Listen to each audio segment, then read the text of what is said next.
இன்று Kumbakonam wisdom rotary கிளப்பில் நடைபெறும் திட்டங்களின் வெளியிட்ட நிகழ்ச்சியில் ரொட்டேரியன் டாக்டர் கே சீனிவாசன் கலந்து கொண்டு சிறப்பிக்கிறார். விஜய் அவர்கள் முதலமைச்சராக பதவியேற்ற பிறகு பரபரப்பா ஒருத்தர் தன்னைத்தானே அரசியல் களத்தில் முன்னிறுத்திக்கிட்டாரு. அவர் தான் திரு ராகவா லாரன்ஸ். ஸோ அவர் என்ன சொல்லிட்டார் அப்படின்னா, நான் அரசியலுக்கு வரணுமா வேண்டாமா அப்படின்னு சொல்லி ஒரு போலிங்லாம் நடத்தினார். மக்களுடைய கருத்தெல்லாம் கேட்டார். அப்புறம் அரசியலுக்கு வரேன் அப்படின்னு சொல்லிட்டாரு. திருச்சி கிழக்கில் போட்டிடுவாரா அப்படின்னு சொல்லி நிறைய பேர் சமூக ஊடகத்தில் நிறைய தகவல்களை கசிய விட்டாங்க. ஆனால் தாவேகா ரொம்ப கேர்ஃபுல்லாக இருந்தாங்க. அவர் தாவேக்கால இணைய போகிறாருன்னோ அல்லது தாவேகா சார்பாக அவரை திருச்சி கிழக்கில் நிறுத்த போகிறாங்கன்னோ தாவேகா சார்பாக எந்த தகவலும் வெளிவரல. இந்த நிலையில் ராகவா லாரன்ஸ் என்ன சொல்லியிருக்காரு அப்படின்னா, நான் திருச்சி கிழக்கு இடைத்தேர்தலில் போட்டியிட மாட்டேன் அப்படின்னு சொல்லியிருக்காரு. அரசியலுக்கு படிப்படியாக வருவேன் அப்படின்னு சொல்லியிருக்காரு.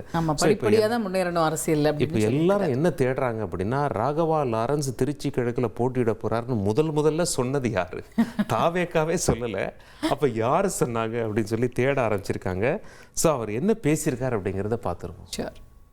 அது எது தர்மம்னு ஒன்று இருக்குல்ல, என் மனசில் இருக்குதான் நான் இன்றைக்கி சொல்லிடுறேன். நான் திருச்சி தொகுதியில் நான் நிற்கணுமா, இல்லை விஜய் சார் எப்போ ஹீரோ ஆனாரோ அப்போத்துலேருந்து ஒருத்தர் போஸ்ட் ஓட்டியிருப்பார்ல, அதுக்கப்புறம் அவர் அரசியல் ஸ்டார்ட் பண்ண அப்புறம் அந்த அரசியலுக்காக உழைச்சிருப்பாங்கல்ல, அவர் ஆரம்ப ஸ்டேஜ்லேருந்து வந்தவங்களாம் இருப்பாங்க, அவங்க வரணுமா நான் வரணுமா?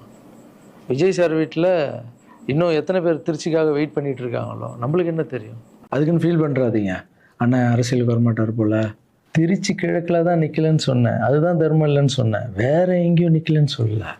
நிற்போம் பொறுமையாக, அடி மேலே அடி எடுத்து வச்சு அவசரப்பட்டு என்ன இது சீக்கிரம் வாங்கலாம் அப்படின்னு சொல்கிறேன். என்ன காய்கறி கடையாக போய் வாங்குறதுக்கு?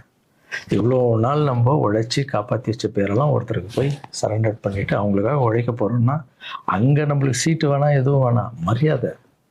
எங்கே நம்மளுக்கு மரியாதை நல்லா கிடைக்குதோ, யார் கூட போய் சேர்ந்தால் மக்களுக்கு நல்லது நடக்குமோ எல்லாம் திங்க் பண்ணி அழகாக பண்ணுவோம்.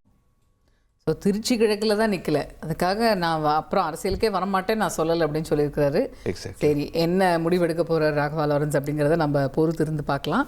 இன்று கும்பகோணம் விஸ்டம் ரோட்டரி கிளப்பில் நடைபெறும் திட்டங்களின் வெளியிட்ட நிகழ்ச்சியில் ரொட்டேரியன் டாக்டர் கே சீனிவாசன் கலந்து கொண்டு சிறப்பிக்கிறார்.